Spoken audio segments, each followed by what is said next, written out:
दोस्तों आज के इस वीडियो में हम बात करने वाले हैं मौलाना आज़ाद नेशनल उर्दू यूनिवर्सिटी जो कि हैदराबाद में वाक़ है उसके एमएड एंट्रेंस टेस्ट 2020 के बारे में। दोस्तों कल ही के दिन यानी 28 सितंबर 2020 को एमएड का एंट्रेंस टेस्ट हुआ है। तो दोस्तों आइए डिस्कस करते हैं।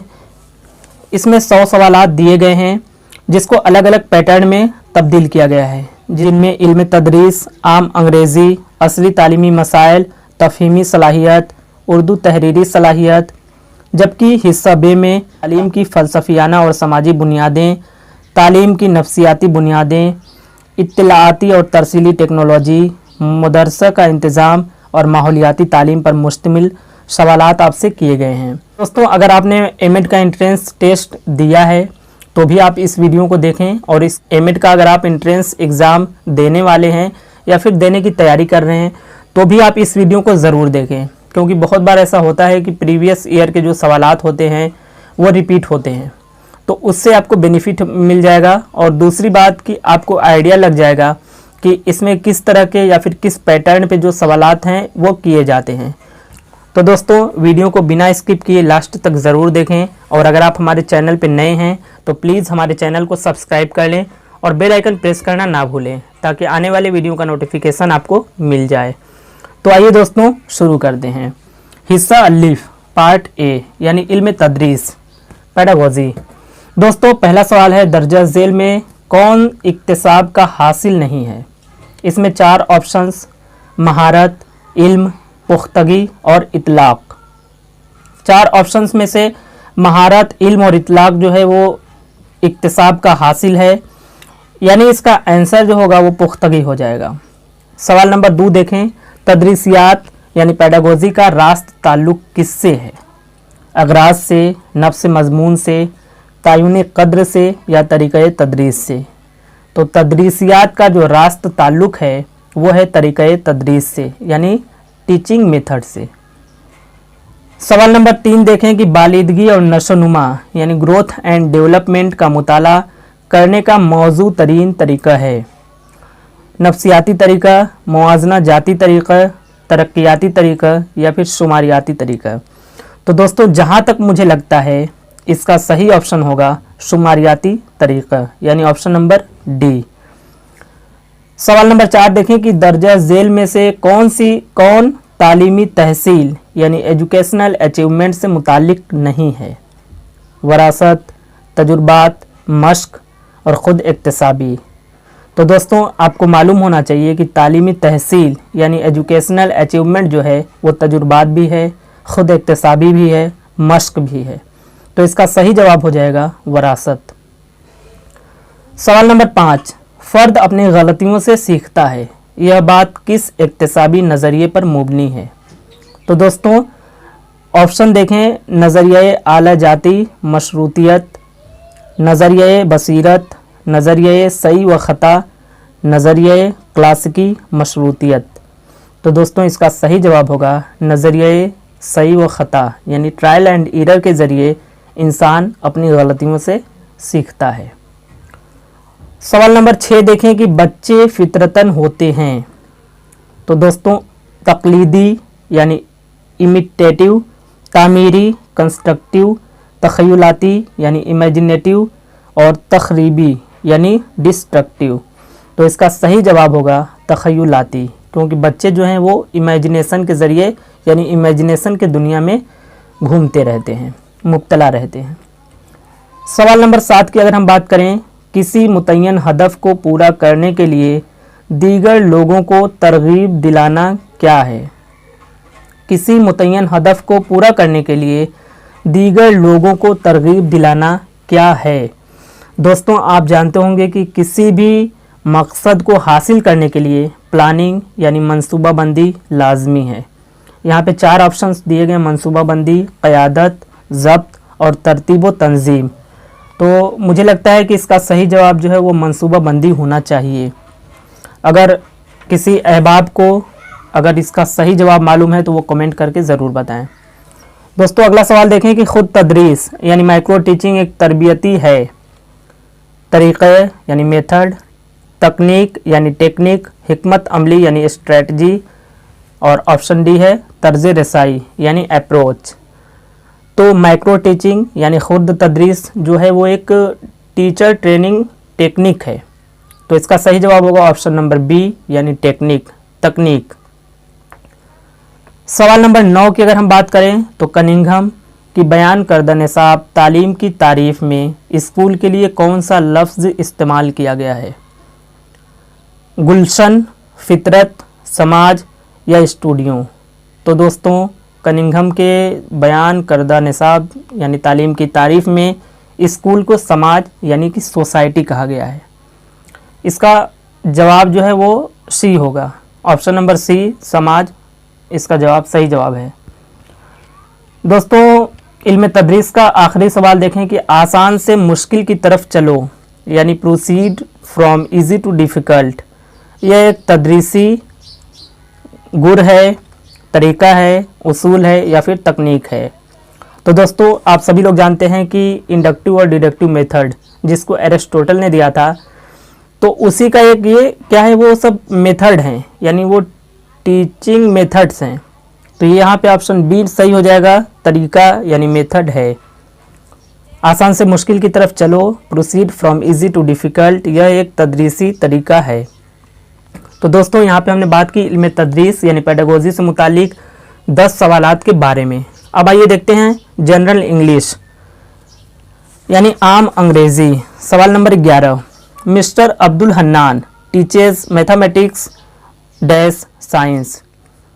4 options across, besides, beside and D option जो है वो है बोथ। तो दोस्तों यहाँ पे जो ऑप्शंस में सही होगा वो होगा besides. Mister Abdul Hannan teaches mathematics besides science. Next question देखें, please don't laugh dash those poor migrant labours. यहाँ पे भी 4 ऑप्शन दिए गए, for, on, at and against. तो यहाँ पे जो करेक्ट आंसर होगा वो होगा ऑप्शन नंबर सी यानी at. Please don't laugh at those poor migrant labours. Question number 13 देखें कि we should stop dash each other to criticise, criticise, criticising and criticiser. तो दोस्तों यहाँ पे जो सही ऑप्शन होगा वो होगा option number C criticising. We should stop criticising each other. Next question देखें कि I have been studying in MANUU for last 2 years and I am proud of my. Option number देखें कि matter alma, alma matter, matter alma, alma matter. दोस्तों यहाँ पे 2 option करके दिए गए हैं जिसमें 2 में डैश है यानी स्पेस है और 2 में स्पेस नहीं है। तो ऑप्शन नंबर बी जो है अल्मा स्पेस मैटर वो है करेक्ट आंसर। तो यहाँ पे हो जाएगा ऑप्शन नंबर बी। दोस्तों 15 नंबर क्वेश्चन देखें कि 3 idiots dash really a watchable movie. यहाँ पे आपको कंफ्यूज नहीं होना था। अगर आप कंफ्यूज हुए हैं तो कोई बात नहीं, लेकिन आपको यहाँ पे कंफ्यूज नहीं होना चाहिए कि 3 इडियट्स यानी ये सिंगुलर है क्योंकि ये मूवी का नाम है। तो यहाँ पे 4 ऑप्शंस दिए गए, इज़, आर, हैज़ और हैव। तो यहाँ पे ऑप्शन नंबर ए जो है वो बिल्कुल करेक्ट है। यहाँ हो जाएगा 3 idiots is really a watchable movie. Next question देखें 16 नंबर कि being fond of reading literary books Shaheen hardly over reads scientific books dash, फिर उसके बाद है क्वेश्चन मार्क। तो दोस्तों यहाँ पे देखें कि option A is not she, option B is she और सी ऑप्शन देखें डजेंट और लास्ट ऑप्शन जो है वो डज शी। तो दोस्तों यहाँ पे करेक्ट ऑप्शन जो है वो ऑप्शन नंबर डी है, डज शी। यहाँ पे हो जाएगा being fond of reading literary books Shaheen hardly ever reads scientific books does she question mark. Next question देखें कि we do not exactly know the place where they. Option देखें कि living, were lived, live and lives. तो दोस्तों यहाँ पे हो जाएगा आपका सही जवाब हो जाएगा ऑप्शन नंबर डी यानी LIVES लीव्स। नेक्स्ट क्वेश्चन देखें in response to my question who's there question mark the guest said dash me Zubair.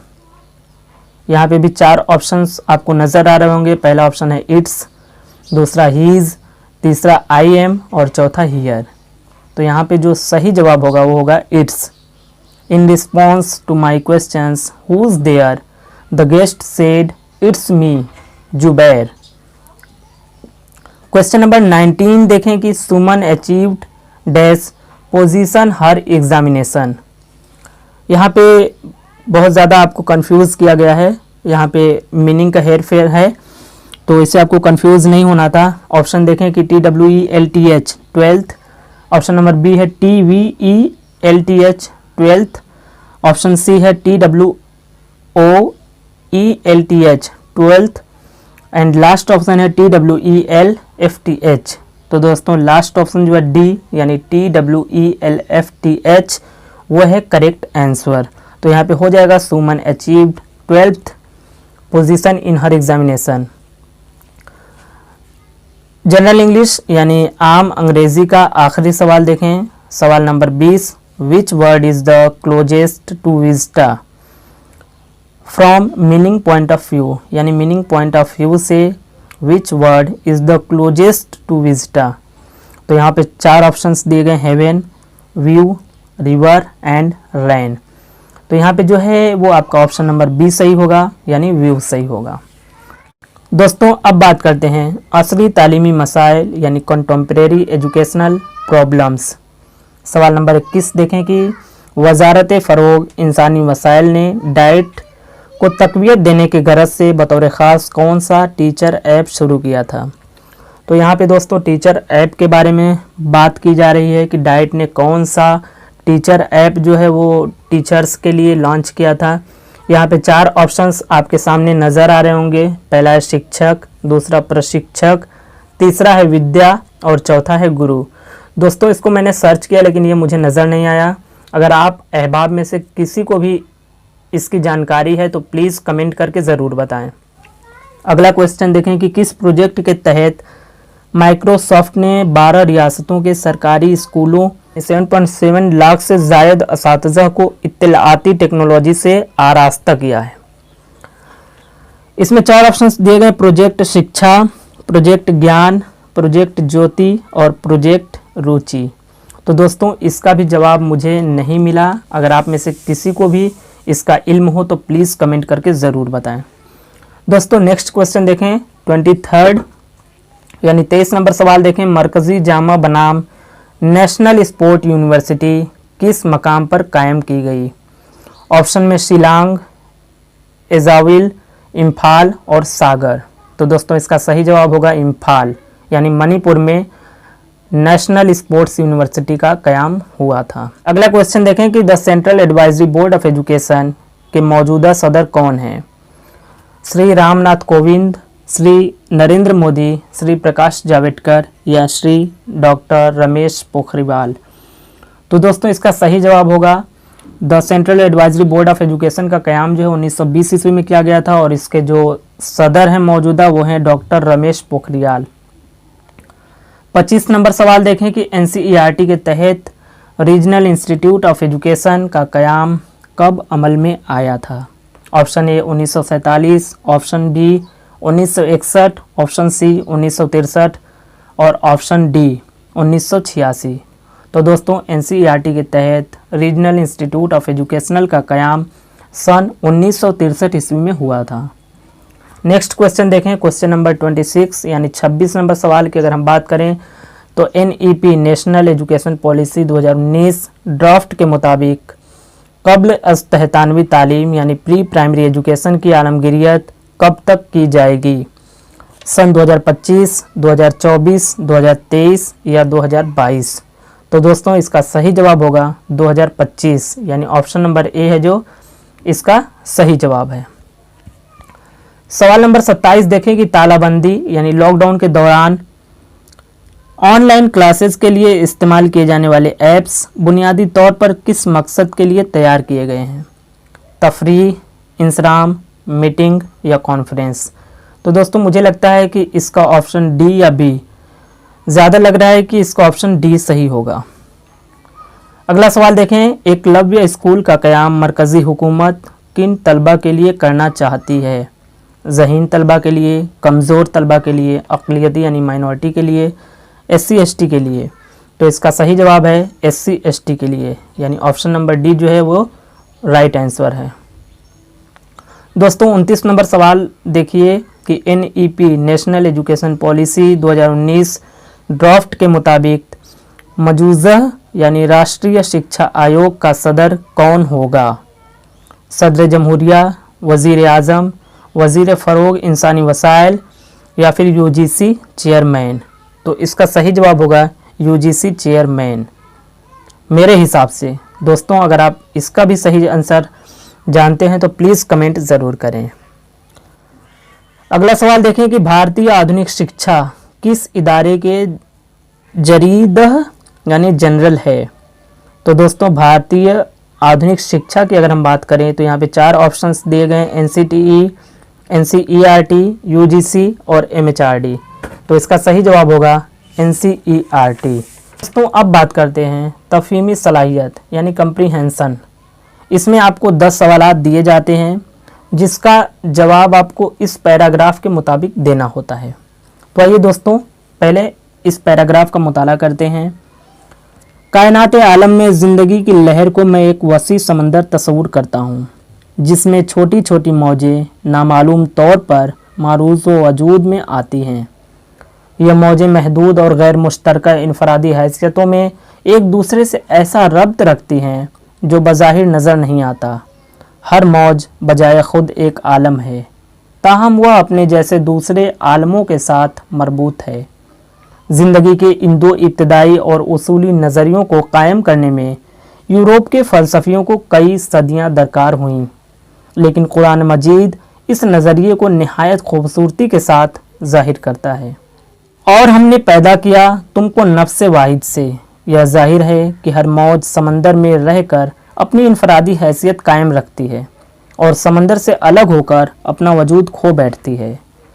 थोड़ी सी गौर से यह बात मालूम होगी कि हर फ़र्द अफराद के इस मुजमे अजीम में अपना माहौल का किस कदर ममनून है, जिस्म में जो हमारी हस्ती को मादी मफ़हूम में बतौर फ़र्द के मुशख़्ख़स करता है, ज़ुबान जो हम बोलते हैं, लिबास जो हम पहनते हैं और बड़ी हद तक ख़याल जो हम सोचते हैं और मज़हब जिस पर हम अपनी ज़िंदगी को मुनहसर रखते हैं, वह सब इसी जमात के औज़ा व अतवार के पाबंद हैं जिसमें एक हम पैदा होते हैं। दर्जा बाला इबारात पढ़कर ज़ेल के सवालात के जवाब दीजिए। दोस्तों पहला सवाल है, मुसन्निफ़ ज़िंदगी की लहर को क्या तस्वुर करता है? कायनात इल्म, ज़िंदगी की लहर, वसी समंदर या फिर छोटी मौजें? तो इसका सही जवाब है वसी समंदर। सवाल नंबर 32 देखें कि हर मौज अपने आप में क्या है? मरबूत है, आलम है, ज़िंदगी है या फिर कायनात है? तो दोस्तों हर मौज अपने आप में आलम है। सवाल नंबर 33 नंबर सवाल देखें कि इबारत में इल्म की जमा के बतौर कौन सा लफ्ज़ इस्तेमाल हुआ है? इल्म, उलूम, आलम या इनमें से कोई नहीं? तो इसका सही जवाब है उलूम। 34 नंबर सवाल देखें कि यह इबारत किस शेर की तशरीह है? अफराद के हाथों में है अक़वाम की तकदीर, हर फर्द है मिल्लत के मुक़द्दर का सितारा। ऑप्शन नंबर बी, खुदी को कर बुलंद इतना कि हर तकदीर से पहले खुदा बंदे से खुद पूछे बता तेरी रज़ा क्या है। ऑप्शन नंबर सी, फ़र्द कायम रब्त मिल्लत से तन्हा कुछ नहीं, मौज है दरिया में और बैरून दरिया कुछ नहीं। नक्श है सब ना तमाम खूने जिगर के बग़ैर, नगमा है सौदाए खाम खून जिगर के बग़ैर। तो दोस्तों इसका सही जवाब है ऑप्शन नंबर सी, फ़र्द कायम रब्त मिल्लत से तन्हा कुछ नहीं, मौज है दरिया में और बैरून दरिया कुछ नहीं। इसी का तशरीह जो है ऊपर पैराग्राफ की शक्ल में पेश किया गया है। सवाल नंबर 35 देखें कि इबारत का मरकज़ी मौजू क्या हो सकता है? फ़र्द की इनफरादियत, इत्तेहाद व मिल्लत, जहद मुसलसल या फिर अल्लाह की रबूबियत। तो दोस्तों इसका सही जवाब होगा ऑप्शन नंबर डी, अल्लाह की रबूबियत। सवाल नंबर 36 देखें कि आलम के क्या मानी हैं? दोस्तों अगर आप इस पैराग्राफ के मफ़हूम यानी इस शेर की तशरीह के मुताबिक अगर आप इसका जवाब दें तो इसका आलम होगा। यहाँ पे आप इसको आलिम नहीं पढ़ेंगे, यहाँ पे आप आलम तलफ़ुज़ करेंगे तो इसका मतलब हो जाएगा दुनिया, इल्म रखने वाला यहाँ पे नहीं होगा। सवाल नंबर 37 देखें कि फ़लसफ़ियों के लिए दूसरा मुनासिब तरीन लफ्ज़ है। ऑप्शन ए फ़लसफ़ी, ऑप्शन बी फ़लसफ़ा, ऑप्शन सी फ़लसफ़ियाना और तीसरा है फ़लासफ़ा। दोस्तों तो यहाँ पे आपका सही जवाब होगा फ़लसफ़ी। सवाल नंबर 38 देखें कि तौर तरीक़े के लिए कौन सा अल्फाज इस्तेमाल किया गया है। बतौर फ़र्द, मरबूत व रब्त, औज़ा व अतवार या रब्त व तुग़लक़। तो दोस्तों इसका सही जवाब है ऑप्शन नंबर सी औज़ा व अतवार। सवाल नंबर 39 देखें कि नफ्स वाहिद से क्या मुराद है। ज़िंदगी, शायर, आदम या खालिक कायनात। तो दोस्तों अगर शेर के मफ़हूम के मुताबिक इस सवाल का जवाब दें तो इसका हो जाएगा आदम, क्योंकि शेर में साफ तौर पर कहा गया है और हमने पैदा किया तुमको नफ्स वाहिद से यानी आदम से। तो इसका मेरे ख्याल से जवाब होगा ऑप्शन नंबर सी। अगर आपको कोई कन्फ्यूज़न है या फिर आप इससे ज़्यादा बेहतर तरीके से इसको डिफ़ाइन कर सकते हैं तो प्लीज़ कमेंट बॉक्स में ज़रूर आइए। सवाल नंबर 40 देखें कि ममनून की मानी क्या हैं। ममनून के मानी क्या हैं। मना किया गया, एहसानमंद, जो शुक्र न अदा करे या फिर मानी वो मफ़हूम। तो दोस्तों इसका सही जवाब है ऑप्शन नंबर बी यानी एहसानमंद। अक्सर हम लोग बोलते भी हैं, कोई हमें शुक्रिया बोलता है या फिर कोई हमारी तारीफ़ करता है तो हम उसको रिप्लाई करते हैं कि मैं आपका ममनून हूँ, मैं आपका एहसानमंद हूँ। तो इससे भी आपको ये अंदाज़ा हो गया होगा कि इसका सही जवाब जो होगा वो होगा ऑप्शन नंबर बी यानी एहसानमंद। दोस्तों अब बात करते हैं उर्दू तहरीरी सलाहियत यानी उर्दू राइटिंग एबिलिटी की। दोस्तों अगर आप उर्दू ज़ुबान व अदब के तालिबे इल्म हैं या फिर उर्दू से आपकी वाक़फ़ियत है तो आप बहुत ही आसानी से इन सवालात के जवाबात आप दे सकते हैं। तो ज़ेल में दिए गए हर जुमले को बग़ौर पढ़िए, उसके जिस हिस्से में गलती हो उसकी निशानदेही कीजिए, अगर गलती न हो तो 4 लिखिए। सवाल नंबर 41 अगर आप देखें तो लिखा हुआ है हामिद की सबो रूह की मेहनत रंग लाई। तो दोस्तों यहाँ पे सबो रूह नहीं बल्कि शबो रोज़ होना चाहिए, यानी दिन और रात की मेहनत जो है वो रंग लाई। तो यहाँ पे इसका सही जवाब हो जाएगा ऑप्शन नंबर बी यानी 2 सही जवाब है। सवाल नंबर 42 देखें कि लोग नारे लगा रहा था। यहाँ पे आपको साफ जाहिर हो रहा है कि लगा रहा था नहीं बल्कि लगा रहे थे। तो यहाँ पे ऑप्शन नंबर सी जो है वो सही जवाब होगा। सवाल नंबर 43 देखें, चार मीनार के पास भूत बसियाँ खड़ी रहती हैं। दोस्तों यहाँ पे भूत बसियाँ नहीं बल्कि बहुत बसें खड़ी रहती हैं। तो यहाँ पे आपका ऑप्शन बी सही हो जाएगा, यानी दूसरे हिस्से में गलती है। सवाल नंबर 44 देखें, मैंने उसके थप्पड़ मारा। तो दोस्तों मैंने उसके थप्पड़ मारा नहीं होगा बल्कि होगा मैंने उसको थप्पड़ मारा। तो यहाँ पे ऑप्शन बी यानी 2 दूसरे हिस्से में गलती है, तो ऑप्शन नंबर बी सही होगा। 45 नंबर सवाल देखें कि पुलिस ऑफिसर ने पूछा चोरी तुमने की थी? वह बोला जी हूँ। तो दोस्तों यहाँ पे साफ जाहिर हो रहा है कि जी हूँ नहीं बल्कि जी हाँ, यहाँ पे होगा जी हाँ, लेकिन यहाँ पे जी हूँ दिया हुआ है। तो आपका सही जवाब होगा ऑप्शन नंबर 4, यानी ऑप्शन नंबर 4 में गलती है। 46 नंबर देखें कि सही इमला की निशानदेही कीजिए। कुस्तुनतुनिया, कुस्तुनतुनिया, खस्तुनतुनिया और खुस्तुनतुनिया। तो दोस्तों इसका ऑप्शन ए जो है कुस्तुनतुनिया वो है सही जवाब होगा। सवाल नंबर 47 देखें कि सही लफ्ज़ कौन सा है? अस्सलामु अलैकुम, अस्सलामु अलैकुम, अस्सलामु अलैकुम या फिर अस्सलामु अलैकुम।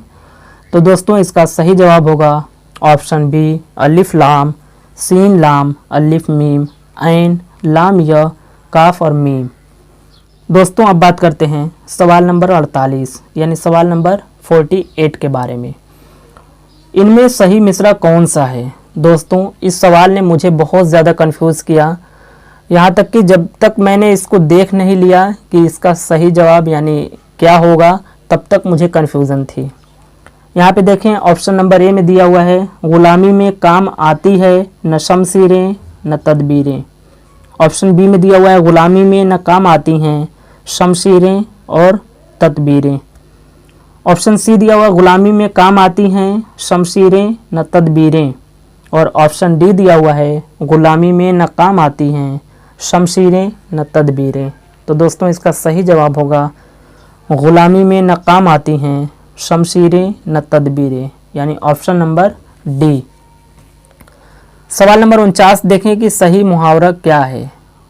तो दोस्तों यह मूंग और मसूर की दाल। ऑप्शन बी यह मसूर और मूंग की दाल। यह मूंग और मसूर की दाल। यह मसूर और मूंग की दाल। तो दोस्तों ऑप्शन डी तो बिल्कुल भी नहीं होगा, यह मसूर और मूंग की दाल। तो यहाँ पे आपका हो जाएगा यह मूंग और मसूर की दाल, यानी ऑप्शन नंबर सी जो है वो बिल्कुल सही जवाब है। तो सवाल नंबर 50 की अगर हम बात करें तो इसमें पूछा गया है कौन सा जुमला सही है। मेरा जोक, तो आप लोग जान रहे हैं कि जोक नहीं ज़ौक होता है, तो ये तो गलत हो गया। मेरा ज़ौक़े सलीम मजरूह होता है, ऑप्शन बी सही लग रहा है। लेकिन और ऑप्शंस की अगर हम बात करें मेरा ज़ौक़ जे से नहीं बल्कि जाल से होगा, ये भी गलत है। ऑप्शन नंबर डी देखें मेरा ज़ौक़ काफ नहीं बल्कि काफ होगा। तो दोस्तों इसका सही जवाब होगा ऑप्शन नंबर बी। और फाइनली हमने 50 क्वेश्चन सॉल्व। दोस्तों अब हम बात करेंगे हिस्सा ब यानी पार्ट बी के बारे में, जिसका मौजू है तालीम की फ़लसफ़ियाना और समाजी बुनियादें। दोस्तों सवाल नंबर 51 देखें कि जेल में से किसका ताल्लुक 19वीं सदी के फ़लसफ़े वजूदियत से है। हेगल, सोरेन किरकेगार्ड, रूसो और डीजे ऑकन्स। तो दोस्तों इसका सही जवाब है सोरेन किरकेगार्ड। 52 नंबर सवाल देखें कि किसने कहा था sociology is the science of social phenomena. MacIver and Page, Ginsberg, Green या फिर अगस्ट कॉम्ट। तो इसका जवाब हमें मालूम नहीं है। अगर आप में से किसी अहबाब को इसका जवाब पता है तो प्लीज़ कमेंट में लिखकर ज़रूर बताएं। सवाल नंबर 53 देखें कि फ़लसफ़े की वह कौन सी शाख है जो इल्म और उसके मुताल्लिक़ात का मुताला करती है। लॉजिक, एस्थेटिक्स, एपिस्टीमोलॉजी या फिर मेटाफिज़िक्स। तो इसका सही जवाब होगा एपिस्टीमोलॉजी। यही वह शाख है जिसमें इल्म और उसके मुताल्लिक़ात का मुताला किया जाता है। दोस्तों सवाल नंबर 54 देखें कि जेल में दी गई कौन सी तालीमी फ़लसफ़ा दीनी तालीम की भरपूर हिमायत करती है। प्रैग्मेटिज़्म, आइडियलिज़्म, रियलिज़्म या फिर एग्जिस्टेंटियलिज़्म। तो दोस्तों इसका सही जवाब होगा आइडियलिज़्म। आइडियलिज़्म ही वह फ़लसफ़ा है जो दीनी तालीम की भरपूर हिमायत करती है। नंबर 55 देखें कि समाजियात लफ्ज़ से लिया गया है। जर्मनी, ग्रीक, लातीनी या फिर हिंदी। तो दोस्तों जहाँ तक मुझे लगता है समाजियात हिंदी ज़ुबान का लफ्ज़ है, यानी हिंदी भाषा का लफ्ज़ है। सवाल नंबर 56 देखें कि ग्रुप में सोशल बिहेवियर को पैमाइश करने की तकनीक को डैश कहते हैं। Sociogram, sociometry, social distance scale या फिर इंटरेक्शन एनालिसिस। तो इसका सही जवाब है option number D, interaction analysis. सवाल नंबर 57 the principles of educational sociology जो 1928 में शाया हुई उसके मुसन्निफ़ कौन है। जॉर्ज प्याने, राधाकृष्णन, जेफरी या फिर गुड। तो दोस्तों इसका सही जवाब है जॉर्ज प्याने। उन्हीं की किताब का नाम है the principles of educational sociology, जो कि सन 1928 ईस्वी में शाया हुई थी। सवाल नंबर 58 देखें कि शांति निकेतन ईस्वी में कायम किया गया। 1913, 1903, 1923 या फिर 1901। तो दोस्तों इसका सही जवाब है शांति निकेतन 1913 ईस्वी में कायम किया गया। अगला सवाल देखें by education I mean an all round drawing out of the best in child and man body, mind and spirit. यह किसका कॉल है। रेडेन, स्पेंसर, प्लेटो या फिर गांधी।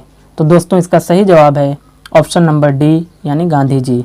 कि जब एक असिस्टेंट प्रोफेसर एक कॉलेज से दूसरे कॉलेज मूव होता है, यानी उसका तबादला होता है और उसके पोजीशन में या सोशल स्टेटस में कोई तब्दीली नहीं होती है तब डैश सोशल मोबिलिटी कहा जाता है। तो दोस्तों vertical, horizontal, both A and B, none of these. तो दोस्तों इसका सही जवाब होगा हॉरिजॉन्टल, क्योंकि हॉरिजॉन्टल जो होता है वो एक सीधी लाइन में चलती है, एक पैरेलल में चलती है, और वर्टिकल जो है वो ग्रो करता है, यानी ऊपर से नीचे की ओर ग्रो करता है या फिर नीचे से ऊपर की ओर ग्रो करता है। तो दोस्तों यहाँ पे ना सोशल स्टेटस में चेंजिंग हो रही है ना फिर उसके पोजीशन में चेंजिंग हो रही है, तो ये क्या है, एक हॉरिजॉन्टल तबादला है। तो इसका ऑप्शन बी जो है वो बिल्कुल राइट होगा। दोस्तों अब बात करते हैं तालीम की नफ्सियाती बुनियादें। यहाँ पे पहला सवाल दिया हुआ है, ऊंट ने नफ्सियात की पहली तजुर्बागाह कहाँ कायम की थी? बर्लिन में, बोस्टन में, फ्रैंकफर्ट में या फिर लिप्जिंग में? तो दोस्तों इसका सही जवाब होगा ऊंट ने नफ्सियात की पहली तजुर्बागाह 1879 ईस्वी में लिप्जिंग में कायम की थी। सवाल नंबर 62 देखें कि किस माहिर नफ्सियात ने इक्तिसाबी अमल में यानी रीइंफोर्समेंट को सबसे ज़्यादा अहमियत दी है? पाउलाव, स्किनर, थॉर्नडाइक या फिर कोहलर?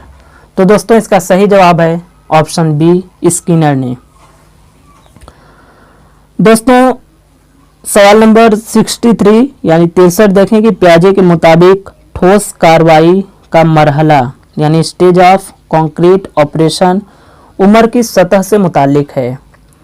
2 साल से 4 साल, 4 साल से 7 साल या फिर 7 साल से 12 साल या फिर 12 साल से 18 साल? तो दोस्तों इसका सही जवाब है 7 साल से 12 साल।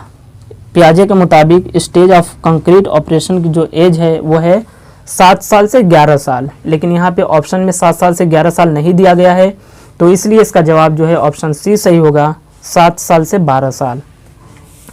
सवाल नंबर 64 देखें कि इनफरादी फ़र्क तमाम नफ्सियाती खुसूसियात, जिस्मानी व ज़हनी सलाहियतों, मालूमात व आदात, शख्सियत और अखलाकी औसाफ में पाया जाता है। इनफरादी फ़र्क की यह तारीफ़ किसने बयान की थी? तो दोस्तों इसका जवाब हमें नहीं मालूम है। अगर आप किसी अहबाब को इसका जवाब मालूम है तो प्लीज़ कमेंट करके ज़रूर बताएं। दोस्तों सवाल नंबर 65 देखें कि किस इक्तिसाबी नज़रिए में वाइकेरियस लर्निंग की बात कही गई है? मकसदी इक्तिसाब, बसीरती इक्तिसाब, समाजी इक्तिसाब या फिर आमली मशरूत इक्तिसाब?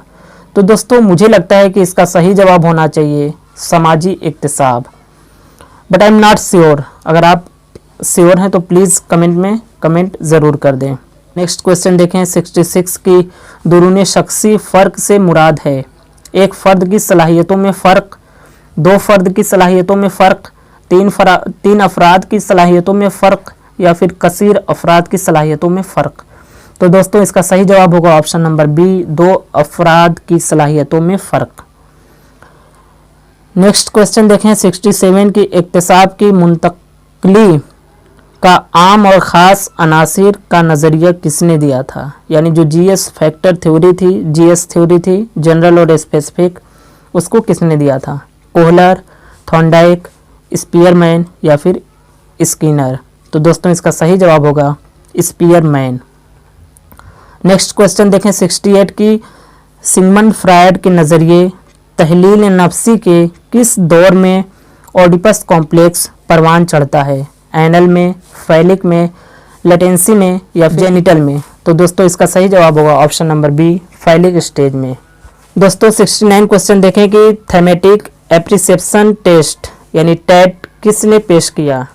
मॉर्गन एंड मूरे, टेल्स एंड टेल्स, स्पीयरमैन या फिर गेट्स एंड गेट्स ने?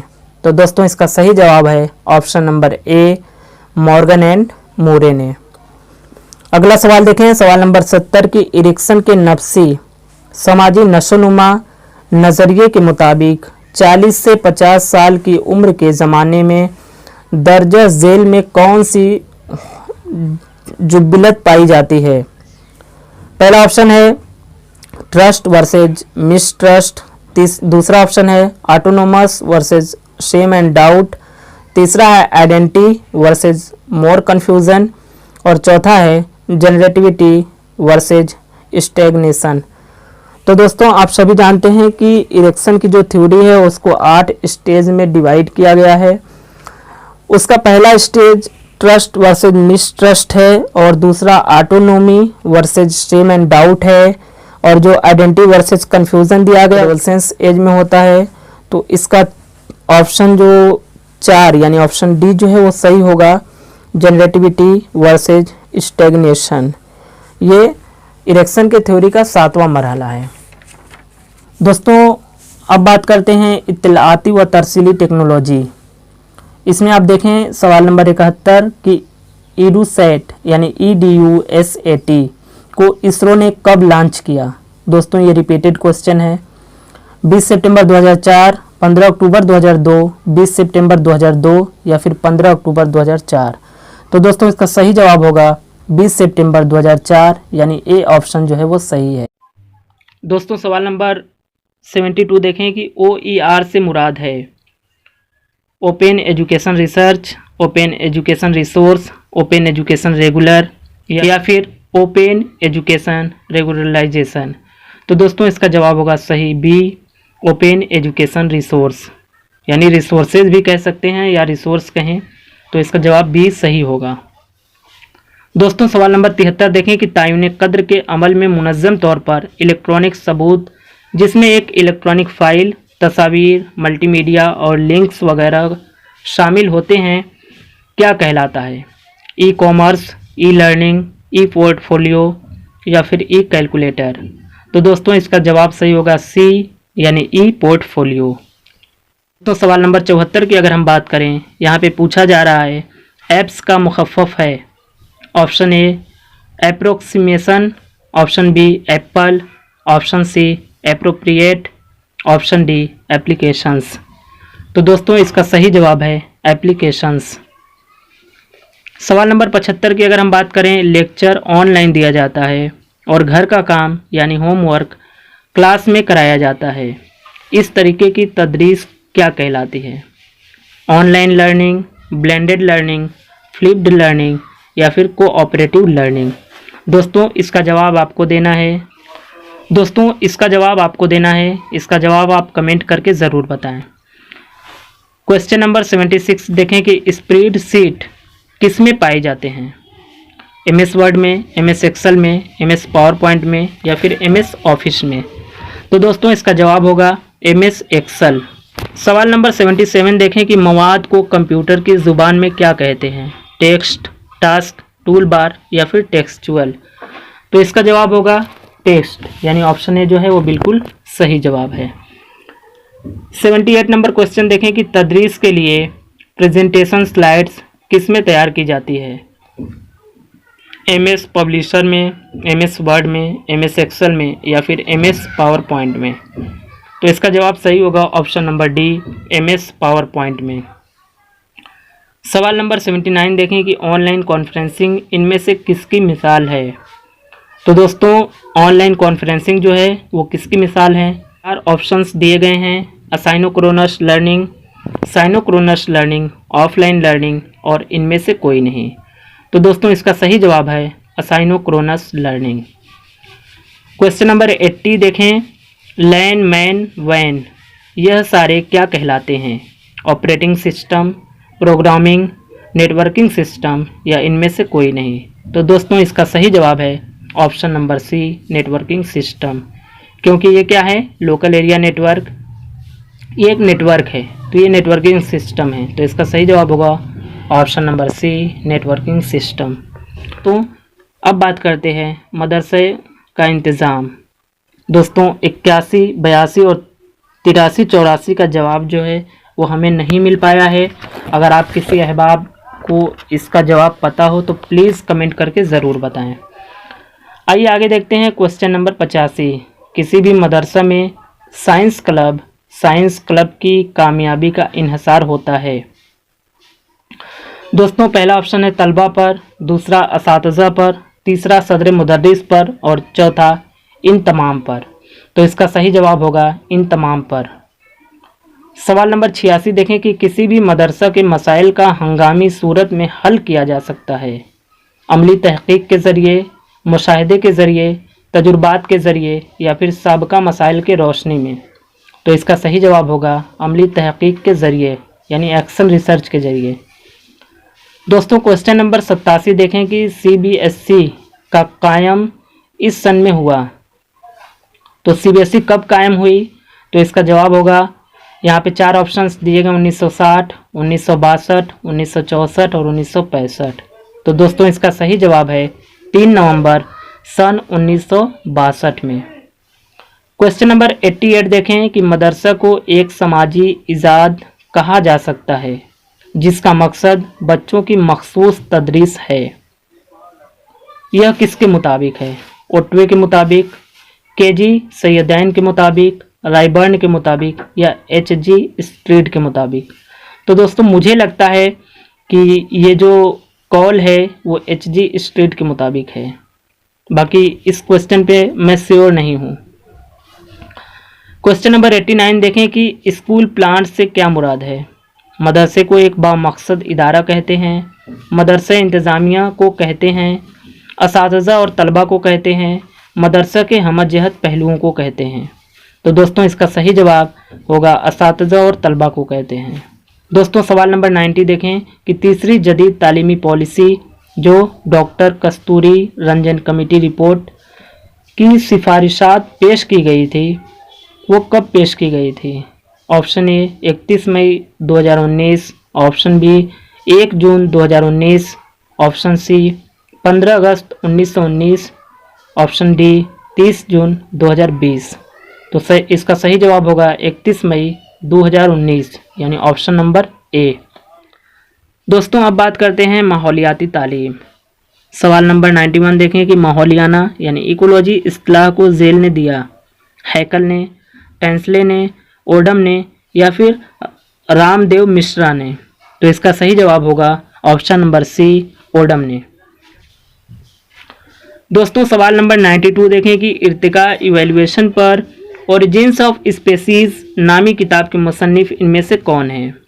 Charles Darwin, Ralph Emerson, Henry Thoreau या फिर जॉन मोयूर। तो इसका सही जवाब है चार्ल्स डार्विन। दोस्तों 93 क्वेश्चन की अगर हम बात करें, ग्रीन हाउस गैस के लिए दर्जा झेल में से कौन सी गैस जिम्मेदार है? सल्फर डाइऑक्साइड, अमोनिया, नाइट्रोजन या फिर कार्बन डाइऑक्साइड। तो इसका सही जवाब है कार्बन डाइऑक्साइड। दोस्तों 94 नंबर क्वेश्चंस देखें कि सबसे ज़्यादा पाई जाने वाली गैस है ऑक्सीजन, कार्बन डाइऑक्साइड, नाइट्रोजन या फिर हाइड्रोजन। तो इसका सही जवाब है नाइट्रोजन जो कि 78% पाई जाती है। आबी दौर यानी वाटर साइकिल को कुव्वत यानी पावर देने वाली तवानाई एनर्जी को कहाँ से आती है? नबातात के ज़रिए, हैवानात के ज़रिए, बरक़ी के ज़रिए या सूरज के ज़रिए। तो इसका सही जवाब है ऑप्शन नंबर डी यानी सूरज। तो अब बात करते हैं सवाल नंबर 96 के बारे में। इनमें से कौन हयातियाती अज्जा यानी बायोटिक कंपोनेंट्स नहीं हैं?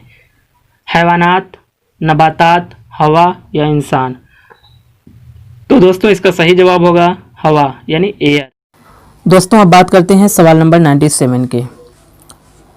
इनमें से गैर काबिल तजदीद वसाइल यानी नॉन रिन्यूएबल रिसोर्स कौन सा है? शमसी यानी सोलर, मीथेन, पनजुबली यानी हाइड्रो इलेक्ट्रिसिटी या डी कोयला। तो दोस्तों इसका सही जवाब है ऑप्शन डी कोयला। 98 नंबर सवाल देखें कि इस्तिलाह माहौलियात यानी इन्वायरमेंट से मुराद है? पहला वजूद, दूसरा नमू, तीसरा फलाह व बहबूद और चौथा ये सभी। तो दोस्तों इसका सही जवाब होगा ये सभी यानी option number D is the correct answer. 99 number सवाल देखें कि ग़ज़ाई सिलसिला यानी फूड चेन की शुरुआत होती है नबातात खोर से, इब्तदाई पैदावार से, गोश्त खोर से या फिर हमा खोर से। तो दोस्तों इसका सही जवाब है इब्तदाई पैदावार से यानी प्राइमरी प्रोड्यूसर्स से इसकी शुरुआत होती है। दोस्तों अब बात करते हैं इस एंट्रेंस एग्ज़ाम के आखिरी सवाल की यानी सवाल नंबर 100। माहौलियाती असरात की तशख़ीस यानी इन्वायरमेंट इम्पैक्ट असेसमेंट की अहमियत झेल में से किसके लिए है? सनअतों व सरकारी इदारों के लिए, नबातात व हैवानात के लिए, जंगलात के लिए या फिर आफत की पेशन गोई के लिए। तो दोस्तों इसका सही जवाब है नबातात व हैवानात यानी प्लांट्स एंड एनिमल्स के लिए।